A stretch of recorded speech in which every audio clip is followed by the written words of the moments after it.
Hello મિત્રો, હવે આજે આપણે આગળના લેક્ચરમાં જે વાત આપણે અટકાવી હતી, મેં તમને એ સમજાવ્યું હતું કે કયા પ્રકારના સંબંધને વિધેય કહેવાય. આપણે જોયું કે ધારો કે a ને b બે અરિક્ત ગણો હોય, f બરાબર ખાલી ગણ ન થવું જોઈએ અને f છે એ a ક્રોસ b નો ઉપગણ થવો જોઈએ. જો ગણ એનો દરેક ઘટક f ની એક અને માત્ર એક જ ક્રમયુક્ત જોડનો પ્રથમ ઘટક હોય તો f ને a થી b નું વિધેય કહેવાય, જેને સંકેતમાં function from a to b વડે દર્શાવાય. આ આપણો છેલ્લો ટોપિક હતો. આજે એક ઉદાહરણ આપું છું. દાખલા તરીકે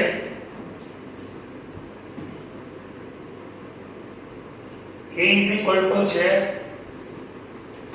2 3 અને b is equal to 4 6.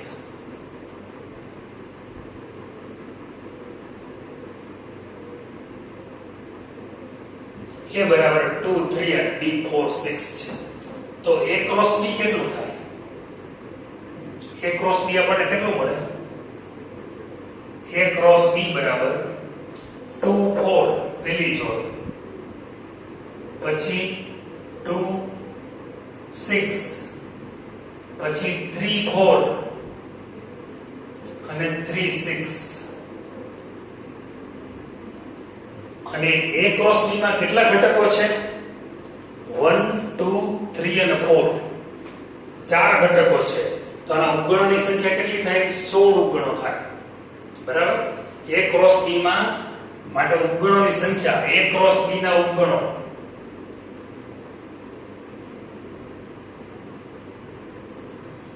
ની સંખ્યા બરાબર 2 નો 4 ઘાત એટલે કે 16. ચાર ઘટકો છે 1 2 3 4. એ બધા ઉપગણો આપણે રચીએ. a ક્રોસ b ના ઉપગણો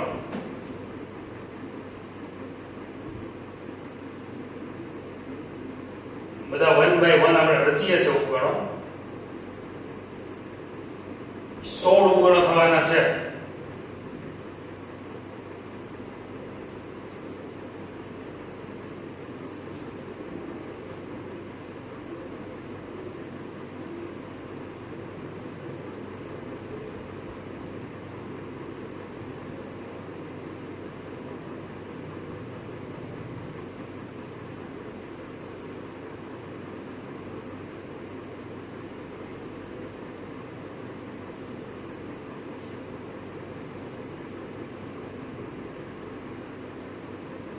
a ક્રોસ b ના ટોટલ 16 ઉપગણો છે. 16 ખાના પેલા કરી લેવા પડશે આપણે. પહેલો ઉપગણ ધારો કે એને આપણે નામ આપી દઈએ R1 સંબંધ. a ક્રોસ b ના બધા જ ઉપગણોને સંબંધ કહેવાય. એટલે પહેલો ઉપગણ ખાલી ગણ, એને R1 નામ આપીએ. બીજો એક એક ઘટક વાળા લેશું આપણે. એક એક ઘટક વાળા કયા કયા છે? એક તો છે 2 4. આ બધા ઉપગણો છે.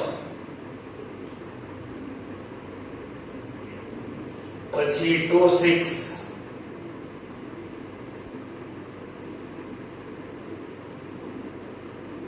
પછી 3 4,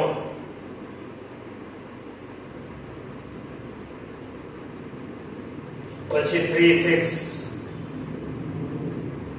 આ બધા એક એક ઘટક વાળા છે. પેલા ખાલી ગણ દરેક ગણનો ઉપગણ હોય. ફરીથી મિત્રો, હું a ક્રોસ b ના કેટલા ઉપગણો બને છે? તો કે ભાઈ a ક્રોસ b માં ચાર ઘટકો છે. 1 2 3 4 ક્રમિક જોડ છે. એટલે a ક્રોસ b ના ટોટલ ઉપગણોની સંખ્યા 16 થાય. હું 16 નું લિસ્ટ બનાવી રહ્યો છે. હજી 5 લેખા છે. પહેલો ખાલી ગણ દરેક ગણનો ઉપગણ હોય, પછી એક એક ક્રમયુક્ત જોડવાળા. હવે બે બે ક્રમયુક્ત જોડવાળા લઈશ. બે માં પહેલા તો 2 4, પછી 2 6.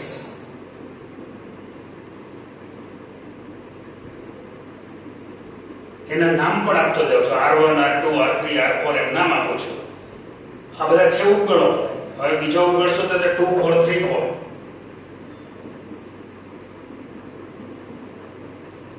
આઠમો 2 4 3 6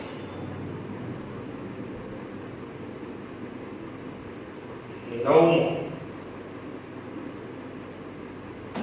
2 4 2 6 2 4 3 4 2 4 3 6 હવે 2 6 3 4 2 6 3 4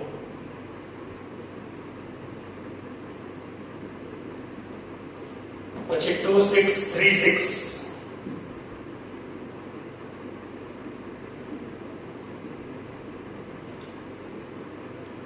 2 6 3 4 પછી 2 6 3 6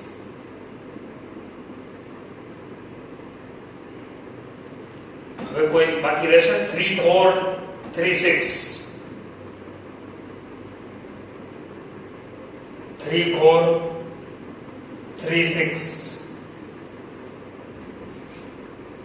બરાબર છે કોઈ હવે લગભગ આપણે આમાં હવે ત્રણ ઘટકવાળા લઈ લઈએ ત્રણ ઘટકવાળા આપણે લેશું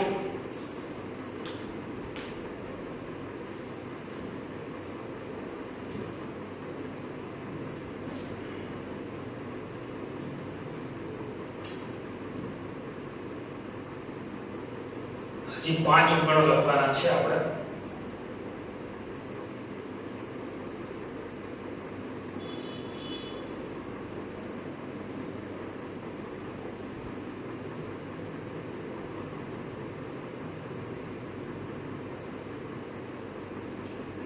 A cross B ના ઉપગણો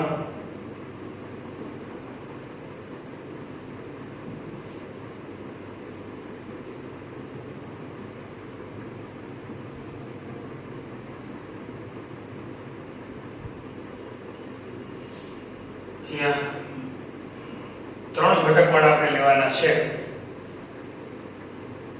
2 4 પછી 2 6 3 4 ત્રણ ઘટક એને આપણે નામ આપી દેશું R12 પછી R13 2 4 3 4 અને 3 6 પછી 14 R14 2 6 3 4 અને 3 6 15 R15 હવે કયો બાકી રહ્યો 2 4 3 4 ને 3 6 આવી ગયો 2 4 2 6 3 4 આવી ગયો 2 4 2 6 અને 3 6 2 4 2 6 sorry 3 4 1 minute 2 4 2 6 અને 3 6 અને 3 6 અને લાસ્ટ વન R16 એટલે કે આખો A ક્રોસ B પોતે પોતાનો ઉપગણ હોય તો આ મને મળ્યા ટોટલ 16 ઉપગણો અચ્છા હવે આપણે આનો A ક્રોસ B ના ઉપગણોમાંથી કયા સંબંધો વિધેય છે એ નક્કી કરવાનું છે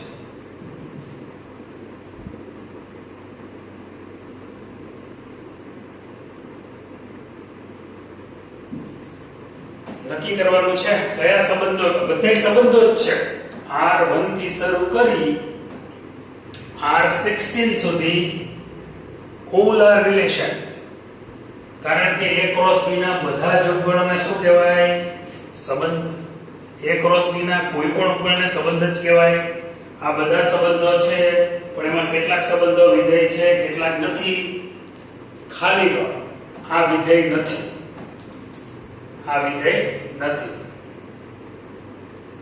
કારણ શું હોય આ વિધેય નથી એનો મતલબ કે ગણ એનો કોઈ પણ ઘટક ગણ B ના એક પણ ઘટક સાથે સંકળાતો નથી માટે આ વિધેય નથી એના કોઈ સભ્યને પ્રતિબિંબ જ નથી માટે આ વિધેય નથી. કારણ મેં તમને પીડીએફ માં બધું એક્સપ્લેનેશન આપ્યું છે, અહીંયા માત્ર બધું સમાસે નહીં, આપણે લખીશ નહીં પણ બધું સમજાવતો રહીશ. 2 4 આ સંબંધ વિધેય નથી, R2 વિધેય નથી. કારણ શું ભાઈ? કારણ કે ગણ A નો ઘટક 3 belongs to A, આ વિધેય નથી. કારણ કે 3 A નો સભ્ય છે ને પ્રતિબિંબ નથી. ગણ એના બે ઘટક સંકળાઈ જવા જોઈએ ને વિધેય હોય તો. સંબંધ છે R2 પણ વિધેય નથી. 2 6 શા માટે વિધેય નથી? કારણ કે એમાં 3 છે. આમાં પણ પ્રોબ્લેમ એ જ છે કે 3 છે એને પ્રતિબિંબ નથી, કારણ સેમ છે. પછી 3 4 આમાં 2 નું પ્રતિબિંબ નથી. 2 પહેલો ઘટક 2 હોવો જોઈએ, 2 ને 3 તો બે ક્રમિક જોડ R4 માં આવવી જોઈએ. તો 2 belongs to A છે ને પ્રતિબિંબ નથી, માટે વિધેય નથી. સેમ રીઝન આમાં પણ કોઈ ફરક નથી રીઝનમાં. અચ્છા, આ 2 4 2 6 આમાં શું? આ ચાર ક્રમિક જોડમાં આ ચાર સંબંધોમાં શું વાંધો આવ્યો કે ગણ એના બે ઘટકો આવવા જોઈએ. આમાં બે ક્રમિક જોડ તો મળવી જ જોઈએ. તો ગણ એના બે ઘટકો પૈકી એક જ ઘટક ખાલી આમાં આવે છે પ્રથમ ઘટક તરીકે. મતલબ કે બીજો ઘટક 3 છે એનું B માં કોઈ પ્રતિબિંબ મળતું નથી. That is the problem. એવી રીતે ઈ બે માં તો સરખું રીઝન થયું. આમાં 3 એક ઘટક છે પણ 2 કોઈ સાથે સંકળાતો નથી, B ના કોઈ ઘટક સાથે સંકળાતો નથી, એટલે એમનું રીઝન એ થયું. આમાં આ વિધેય નથી. આમાં વિધેય નથી કારણ કે આમાં પહેલો ઘટક એક કરતા વધુ ક્રમિક જોડમાં પ્રથમ ઘટક તરીકે છે. 2 છે એ 2 4 અને 2 6 બંનેમાં પ્રથમ ઘટક છે.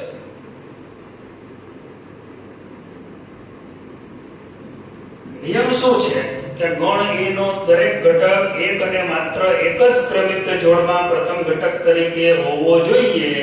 તકલીફ એ છે અહીંયા કે ગણ A નો ઘટક 2 એક કરતા વધારે ક્રમિક જોડમાં પ્રથમ ઘટક તરીકે છે. આ વિધેય છે. બરાબર છે? શા માટે વિધેય છે? કારણ કે બધી શરતોનું પાલન થાય છે. 2 3 એટલે પહેલો ઘટક 2 છે, આમાં બીજો આમાં પહેલો ઘટક 3 છે. એના બે ઘટકો સંકળાઈ જાય છે. B નો ઘટક ભલે 2 છે 4 સાથે સંકળાય છે અને 2 છે 3 પણ 4 સાથે સંકળાય છે, પણ એનો કોઈ વાંધો નથી. આવું બને છે. આ પ્રકારનું બને છે A B. આમાં શું થાય છે? R7 ને પણ R8 માં શું બને છે? R8. આમાં આવે છે, અહીંયા આવે છે 2 4 2 3 અને 4 6 છે. હવે બને છે શું ત્યાં કે 2 છે એ 4 સાથે સંકળાય છે અને 2 4 સાથે સંકળાય છે અને 3 પણ 4 સાથે સંકળાય છે. એનો વાંધો નથી. ગણ B નો કોઈ ઘટક બાકી રહી જાય તો આપણે ક્યાં ખોટું લગાડવાનું છે? ગણ A નો કોઈ ઘટક રહી જવો જોઈએ નહીં. આ બધાયમાં થોડી મુશ્કેલી હતી પહેલા 1 2 3 4 માં કે ગણ A નો ઘટક રહી જતો તો સંકળાયા વગર. આમાં મુશ્કેલી હતી કે ગણ A નો ઘટક છે એ પ્રથમ ઘટક તરીકે બે ક્રમિક જોડમાં હતો, એટલે મુશ્કેલી હતી. આમાં એવી કોઈ જ મુશ્કેલી નથી. દરેક ઘટકમાંથી ગણ એના દરેક ઘટકમાંથી અલગ અલગ એરો નીકળવો જોઈએ. ફરીથી ગણ એના દરેક ઘટકમાંથી અલગ અલગ એરો નીકળવો જોઈએ. બરાબર છે? એક જ ઘટકમાંથી બે વખત એરો નીકળે એવું ન થવું જોઈએ. બરાબર? એટલે આ સંબંધ વિધેય બનશે. અચ્છા, ત્યાર પછી આગળ આવો 2 4 3 6. આમાં વાંધો નથી. ગણ એનો ઘટક પ્રથમ ઘટક છે એ જુદો જુદો છે, વિધેય છે. 2 2634 આમાંય વાંધો નથી, વિધેય છે. 2636 વાંધો નથી, પ્રથમ ઘટક જુદો જુદો છે. 3436 વાંધો છે, પ્રથમ ઘટક છે એ બે ક્રમયુક્ત જોડમાં પ્રથમ ઘટક છે, બરાબર. 3 belongs to A એ બે ક્રમયુક્ત જોડમાં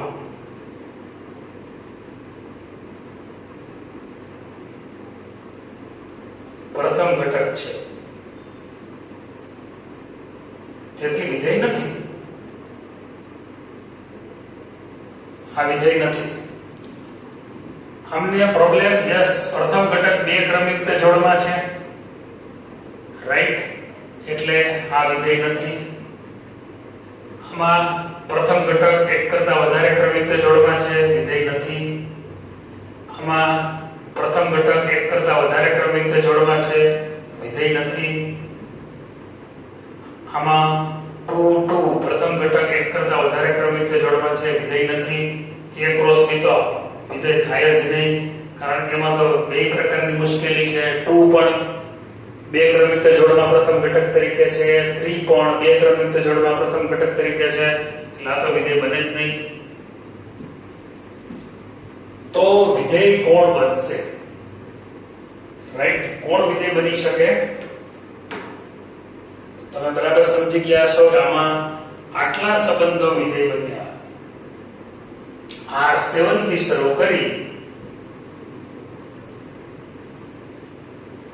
આટલા સંબંધો વિધેય બન્યા. બાકી બધાય સંબંધો ખરા, વિધેયો નહીં. સંબંધો તો 16 છે, વિધેયો ફક્ત 4 જ છે. બધા જ સંબંધ જેની યાર સંબંધ હોય બધાયને કઈ આપણા ઘરે મેરેજ ફંક્શન હોય તો થોડા બોલાવે, તો જમણવાર મોટો થઈ જાય. જે સંબંધો તો બધી સાથે બધા સાથે હોય, એમાંથી વિધેય મતલબ ફંક્શનમાં લાયક લોકો તો ઓછા જ હોય. બસ એવું જ એની છે. કારણ બરાબર સમજી ગયા છો તમે? બરાબર છે. તો સપોઝ હું તમને એક દાખલો આપું, માનો કે આવી રીતે આપું કે 1 બરાબર સપોઝ સાવ અનનોન છે 1 3 પછી 2 5 3 7, તમને કહો કે આ સંબંધ વિધેય છે, તો તમે કહી શકો આ વિધેય છે. 1 2 3 બધાય પ્રથમ દરેક ક્રમયુક્ત જોડમાં પ્રથમ ઘટક ભિન્ન છે, એટલે આ વિધેય છે. પણ ધારો કે તમને આમ આપું 1 બરાબર